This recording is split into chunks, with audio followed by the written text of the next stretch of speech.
Je vous propose un message sur la tentation de Jésus à partir du texte de l'Évangile de Luc, dans Luc 4, 1 à 13. Jésus, rempli du Saint-Esprit, revint du Jourdain, et il fut conduit par l'Esprit dans le désert, où il fut tenté par le diable pendant 40 jours. Il ne mangea rien durant ces jours-là, et après qu'ils furent écoulés, il eut faim. Le diable lui dit, « Si tu es fils de Dieu, ordonne à cette pierre qu'elle devienne du pain. » Jésus lui répondit, « Il est écrit, l'homme ne vivra pas de pain seulement. » Le diable, l'ayant élevé, lui montra en un instant tous les royaumes de la terre et lui dit, « Je te donnerai toute cette puissance et la gloire de ces royaumes, car elle m'a été donnée et je la donne à qui je veux. Si donc tu te prosternes devant moi, elle sera toute à toi. » Le diable le conduisit encore à Jérusalem, le plaça sur le haut du temple et lui dit, « Si tu es fils de Dieu, jette-toi d'ici en bas, car il est écrit, il donnera pour toi des ordres à ses anges afin qu'ils te gardent, et ils te porteront sur les mains de peur que ton pied ne heurte une pierre. » Jésus lui répondit, « Il est dit, tu ne tenteras pas le Seigneur ton Dieu. » Après avoir achevé de le tenter, le diable s'éloigna de lui jusqu'à une autre occasion. Ce récit nous parle d'un séjour de 40 jours que le Christ fit dans le désert au tout début de son ministère, après son baptême dans le Jourdain. C'est un prélude important, une étape essentielle de la compréhension de sa mission. Jésus doit faire un choix. Distinguer le mal du bien, résister au mal et choisir la bonne direction pour sa mission. Il est dans un moment clé de sa vie. Ce texte nous apporte donc d'abord un éclairage sur la mission du Christ. Bien sûr, il nous apporte aussi des leçons personnelles à tirer, si on peut dire, sur la façon dont nous pouvons distinguer le bien du mal et résister au mal. Généralement, on présente plutôt cette dernière question, celle de notre propre tentation. Et on fait par exemple remarquer toute l'importance d'une bonne connaissance de la Bible pour ne pas se laisser tromper, car le diable lui-même s'y citait de très beaux passages. Ce texte est surprenant. Jésus face au diable. On a fait bien des représentations de cette rencontre, comme celle-ci que j'ai trouvée dans un livre pour enfants de 1951. Et l'on retrouve facilement la même représentation sur Internet actuellement. C'est une représentation classique. Attention au dessin, les anges avec leurs habits blancs et leurs ailes de cygne, le diable avec un habit vert et les ailes de chauve-souris. Ce n'est pas dans les textes de la Bible, c'est une invention des artistes. C'est une représentation artistique et pas une photo, mais elle peut nous aider à comprendre tout en déformant notre perception du texte. En fait, est-ce que Jésus a vraiment vu le diable ? Un diable qui serait visible, reconnaissable, identifiable. Ça me paraît trop facile. Il n'existe dans la Bible aucune apparition du diable en personne devant des hommes. Il n'apparaît que de façon imagée, sous forme d'un serpent dans le jardin d'Éden, ou sous forme du roi de Tyr, du moins à ce qu'on pense, dans les prophéties d'Ézéchiel 28, ou celle d'un lion dangereux dans l'épître de Pierre, ce lion rugissant. Et bien sûr, sous forme de dragon dans l'Apocalypse, donc d'animaux imaginaires et symboliques. Ce qui me fait en fait dire qu'il n'a pas vu le diable, c'est que Jésus a choisi de passer par les chemins des hommes, par les mêmes chemins que nous. Donc, je ne m'imagine pas le diable devant Jésus, autrement qu'il se présente à nous-mêmes. Invisible, astucieux, plein de bonnes ou de mauvaises idées, à la limite du bien et du mal. Il influence notre conscience, et comme le serpent dans le jardin d'Éden, prêt à susurrer à notre oreille « Dieu a-t-il vraiment dit que ?» Dieu peut-il interdire de toucher à un si beau fruit? Mettre le doute en séduisant, et avec de bons arguments. Jésus, en tant que nouvel Adam, au sens des lettres de l'apôtre Paul, ce qu'on trouve dans Romains 5 et 1 Corinthiens 15, a dû subir comme Adam, donc de la même façon que nous, et que tous les hommes, la tentation de connaître le bien et le mal, et risquer la pensée de devenir comme Dieu. Tentation incroyable que le serpent suggère à Adam et à Ève. Mais n'est-ce pas un peu la même idée qu'on trouve ici? Ici, c'est une simple pierre qui sert de fruit défendu. Si tu es fils de Dieu, manifeste ton pouvoir, transforme cette pierre en pain. Comme ça, tu verras ton pouvoir de fils de Dieu. Et puis, tu as faim. C'est donc parfaitement normal. Je pense que Jésus a été véritablement tenté par cette idée, mais a su réagir et la rejeter en distinguant dans cette idée une proposition diabolique.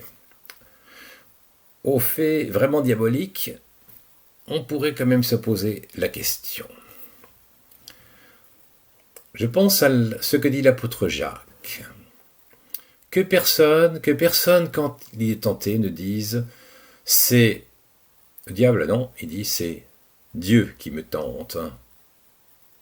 Ne dites pas que c'est Dieu qui vous tente, car Dieu ne peut être tenté par le mal, et il ne tente lui-même personne. Mais chacun est tenté quand il est attiré et amorcé par sa propre convoitise. C'est dans Jacques 1, 13 et 14.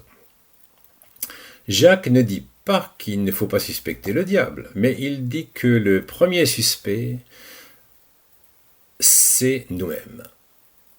Ce sont nos propres idées, nos propres désirs qui nous tentent. L'idée de manger le fruit défendu, surtout quand on sait qu'il est défendu, elle vient naturellement. Et des fois, d'autant plus qu'on y pense. C'est presque une réaction d'enfant. Papa m'a défendu ça, mais pourquoi? L'envie d'essayer. C'est à la limite entre la curiosité naturelle, qui semble bonne à première vue, et l'excitation de pouvoir enfreindre une règle ou de mettre en question les interdits. Et là, on frôle le mal. Donc, avant d'accuser le diable, c'est nous le premier suspect. Alors, comment agit-il? Peut-être de façon beaucoup plus discrète qu'on ne le pense. Dans le cas de la tentation de Jésus, on peut être surpris car globalement, tout ce que propose le diable n'a rien qui soit très méchant en soi. C'est plutôt un programme légitime et très positif pour un Messie. Regardez, changer une pierre en pain pour se nourrir, alors qu'il a très faim. C'est normal. Épater la foule en tombant du temple sans se faire mal, et faire ainsi reconnaître son statut de Messie, ne serait-ce pas pour la gloire de Dieu? Diriger le monde, établir un royaume pour Dieu, pour le bien de tous les hommes, n'est-ce pas un bon programme? Ce programme ressemble à celui que les Juifs attendaient du Messie, et même à ce que le monde attend de Dieu aujourd'hui, que l'on soit chrétien ou non. On voudrait un Dieu qui agisse pour notre plaisir, un Dieu à notre service, qui subvient à nos besoins, résout les problèmes du monde, élimine les maladies, manifeste sa puissance et dirige le monde à la façon d'un roi. Un millénium avant l'heure. N'est-ce pas ce que certains rêvent, souhaitent voir s'accomplir? Ou, à l'inverse, reprochent à Dieu de ne pas faire? Si Dieu existait, pourquoi n'intervient-il pas comme moi je l'imagine?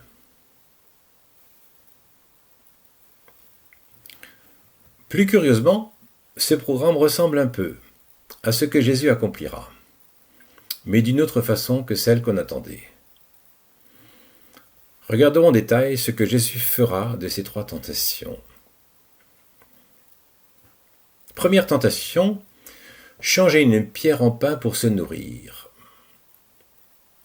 Jésus fera bien plus, puisqu'à 2 reprises, il nourrira une foule de milliers de personnes, avec juste quelques pains et des poissons.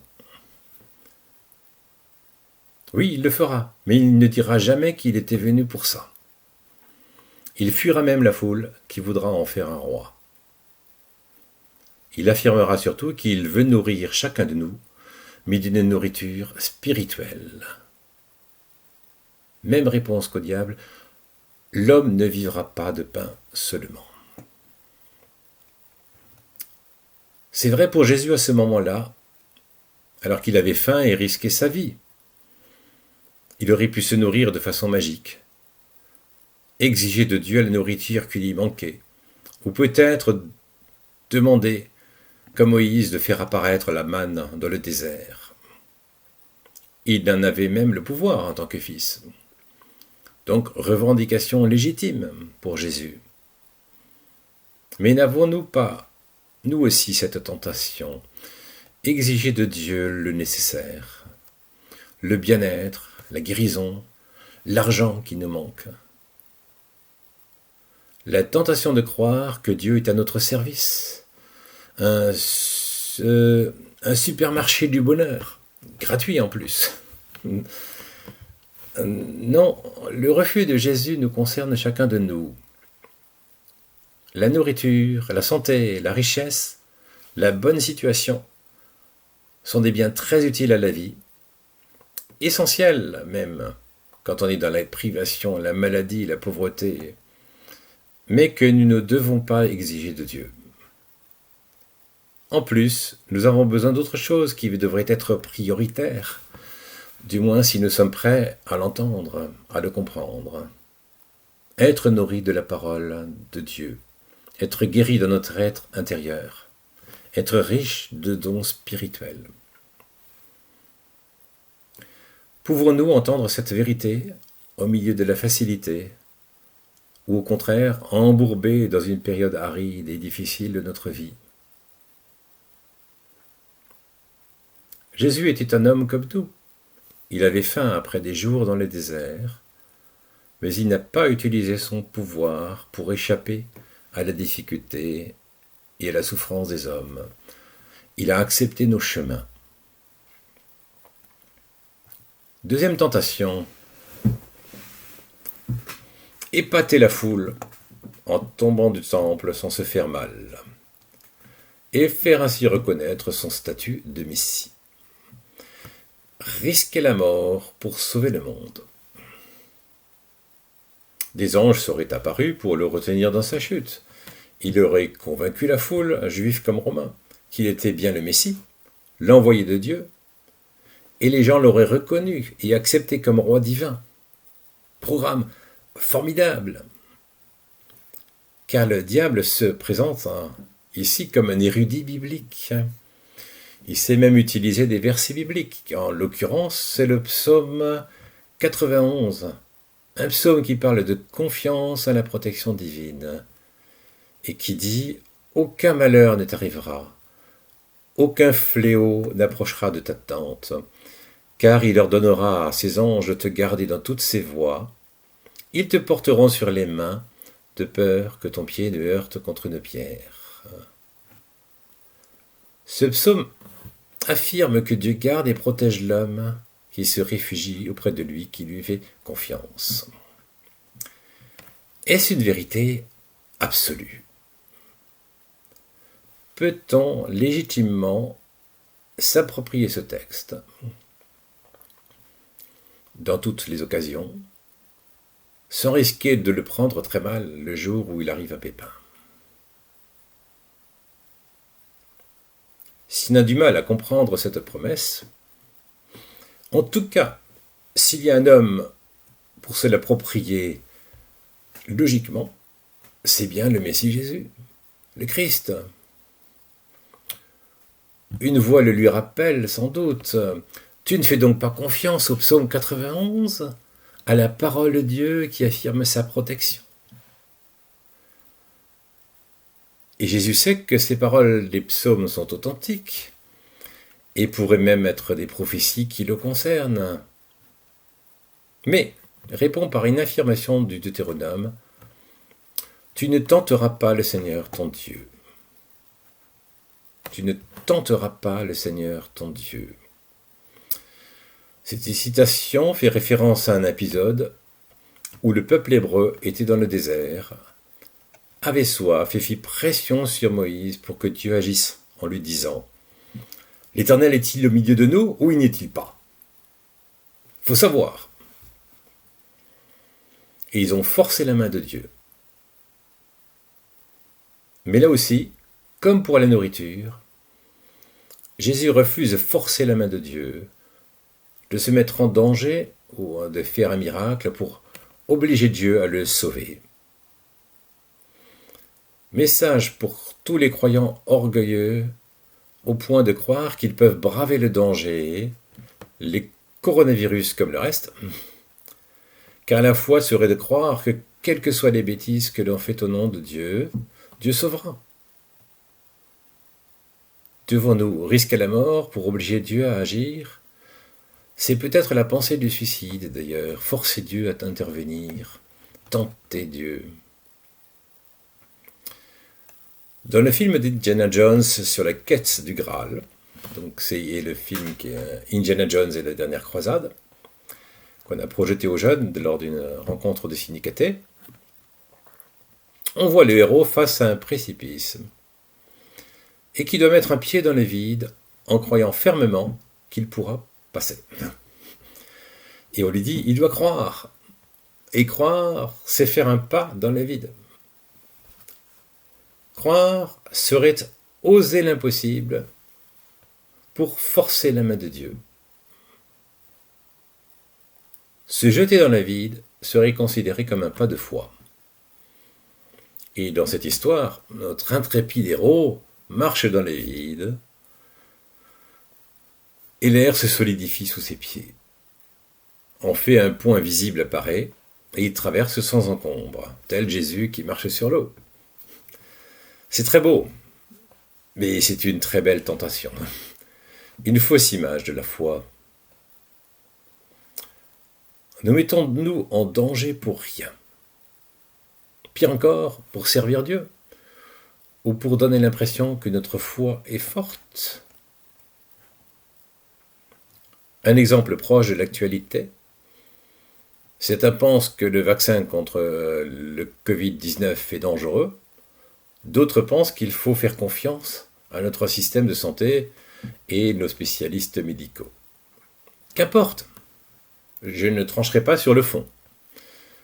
On peut avoir des avis différents sur ces questions et craindre ou non les effets secondaires du vaccin. Ou pour d'autres arguments, on est libre de le penser, mais cela ne sera jamais une question de foi. La foi ne justifiera jamais le rejet d'une mesure de protection sous le prétexte que Dieu devrait nous protéger. On ne doit pas mêler à ce choix des considérations eschatologiques tirées de l'Apocalypse pour se justifier ou se faire peur. Si je comprends bien l'idée du mal dans l'Apocalypse, la bête ou l'Antichrist ne vous proposeront jamais de vaccin. Le mal travaillerait contre lui-même. Tu ne te mettras pas volontairement en péril. Tu ne tenteras pas le Seigneur ton Dieu, même pour ce que tu penses être une bonne raison. Pourtant, Dans le cas de Jésus, ne devait-il pas être prêt à risquer la mort? Jésus ne se jettera pas du haut du temple, mais risquera effectivement la mort, car le message qu'il apportera fâchera les autorités religieuses. Et il l'apportera en connaissant les risques de ce message. Et il n'y échappera pas, malgré sa demande lors de la prière à Gethsémanée, « Éloigne de moi cette coupe ». Mais il acceptera la mort par obéissance. Une mort apparemment beaucoup moins glorieuse que celle de se suicider du haut du temple. Il mourra et restera 3 jours dans la tombe avant de ressusciter. Troisième tentation. Diriger le monde et établir un royaume pour Dieu, pour le bien de tous les hommes, bien sûr. En se jetant du temple, Jésus aurait fait l'économie de la croix du sacrifice. Il aurait complètement raté la prophétie du serviteur souffrant d'Ésaïe 53. Mais il aurait accompli d'autres prophéties, celles qui parlent du royaume de Juda, du rétablissement du royaume de David. Devenir roi, était-ce ça, la mission de Jésus? Ne pouvait-il pas légitimement se poser la question à partir des prophéties du Premier Testament? C'était effectivement une attente de beaucoup de Juifs à cette époque. Ils s'imaginaient le Messie comme un faiseur de miracles à la façon du prophète Élie, et comme un chef de guerre pareil au roi David. Et les prophéties de l'Ancien Testament parlent effectivement d'un retour au pays, et d'un Messie qui rétablira le royaume d'Israël. Les Juifs étaient revenus dans leur pays depuis 400 ans, après la déportation à Babylone. Ils n'attendaient donc plus que le deuxième point pour tout accomplir, le rétablissement du royaume d'Israël. En voyant ce pays devant lui, peut-être depuis les montagnes du Sinaï, comme Moïse, sans doute avec une vue sur la belle vallée du Jourdain, la Méditerranée, les montagnes du Liban, la beauté de ce paysage et l'étendue du pays, Jésus a peut-être admiré, en s'interrogeant, n'est-ce pas le pays promis au peuple juif auquel il appartient? N'est-ce pas le pays donné à son ancêtre Abraham?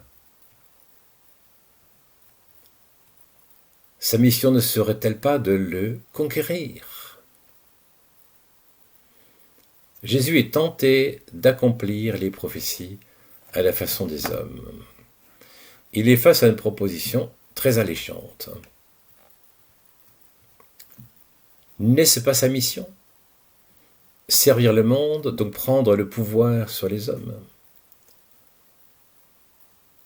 Je pense que la réponse n'a pas été évidente. Et Jésus a pu s'interroger sur les conséquences qu'aurait ce choix. Quelles conséquences y a-t-il à prendre un pouvoir politique? En pratique, ceux qui le font finissent généralement par se prendre pour des dieux, à écraser le peuple, à exiger l'obéissance et même l'adoration des hommes. Prendre le pouvoir, n'est-ce pas un cadeau empoisonné, une fausse bonne idée? Pire encore, une idée qui vient du diable. Face à ce joli paysage, Jésus pourrait se rappeler tout ce qu'il y a derrière la promesse du pays promis. Quand, par exemple, cet épisode où Moïse ne pouvant pas rentrer dans ce pays, Dieu lui montre ce pays, lui montre quelle sera la promesse qu'il a faite, comment il accomplira la promesse qu'il a faite à Abraham. Mais Moïse avait aussi reçu sur le Sinaï les 10 commandements. Et dans les 10 commandements, il est bien précisé que l'adoration va à Dieu seul. D'où la réponse de Jésus: tu adoreras le Seigneur ton Dieu, et tu le serviras lui seul. Jésus revient aux fondamentaux. Il verra plus tard que même ses disciples auront du mal à comprendre que son royaume n'est pas terrestre. Ce n'est pas un royaume terrestre qu'il doit fonder, un millénium à la façon des hommes, mais un royaume spirituel, auquel nous sommes tous invités à entrer. Les pharisiens demandèrent à Jésus quand viendrait le royaume de Dieu. Il leur répondit: le royaume de Dieu ne vient pas de manière à frapper les regards. On ne dira point: il est ici ou il est là, car voici, le royaume de Dieu est au milieu de vous. Donc il l'a même dit aux pharisiens, pas qu'à ses disciples. Qu'attendons-nous du Christ? Un royaume terrestre futur, localisé quelque part sur la terre? Ce n'est pas le message de Jésus. Certaines sectes le pensent. Depuis 1830, les Mormons disent que Jésus refondera Jérusalem pour y régner. Oui, bien sûr, pas en Israël, mais aux USA, dans une nouvelle Jérusalem. Conquête absurde pour les chrétiens. L'œuvre de Jésus concerne le présent, l'actualité, mais le spirituel. Le royaume est là, il suffit d'y rentrer. C'est une réalité spirituelle, mais pas politique. Je terminerai avec un parallèle entre cette tentation et la prière du Notre Père. Cette prière a beaucoup de rapport avec la tentation du Christ. Elle parle de royaume, de pain quotidien et de tentation. Quand nous disons « Notre Père qui es aux cieux, que ton nom soit sanctifié, que ton règne vienne », est-ce une prière pour le futur ou pour le présent? Quel règne de Dieu espérons-nous? Bien sûr, l'accomplissement final du règne de Dieu est dans la cité céleste, où Dieu rétablira toutes choses, mais ce n'est pas l'objet de cette prière, ça n'aurait pas de sens. Puisque de toute façon, on sait que que cet accomplissement se fera. L'accomplissement final est acquis. Mais le règne pour lequel il nous faut œuvrer, en prière et en acte, c'est maintenant. C'est bien le royaume dont Jésus parle et qui est au milieu de nous. Et quand on parle du pain quotidien, donne-nous aujourd'hui notre pain quotidien, on est comme un Jésus dans le désert. On peut avoir la même réponse. Est-ce que on parle du pain à manger ou du pain spirituel? Je pense que la prière du Notre Père parle beaucoup plus des choses spirituelles, du royaume qui doit venir, du pain qui doit nous nourrir chaque jour, car l'homme ne vivra pas que de pain matériel, mais de toute parole qui sortira de la bouche de Dieu. Et quand on dit que ton nom soit sanctifié, c'est bien aussi un accomplissement que nous demandons pour nos vies, pour nos cœurs. Dernier parallèle avec la prière du Notre Père. À tous ceux qui se croiraient trop forts, la prière contient un appel à Dieu pour qu'il nous épargne l'épreuve et la tentation, du moins nous donne au moins la force d'en être vainqueurs. Délivre-nous du mal. Que Dieu nous donne à chacun les bonnes idées, la force et les moyens pour travailler à son royaume et faire les bons choix, guidés par son esprit. Amen.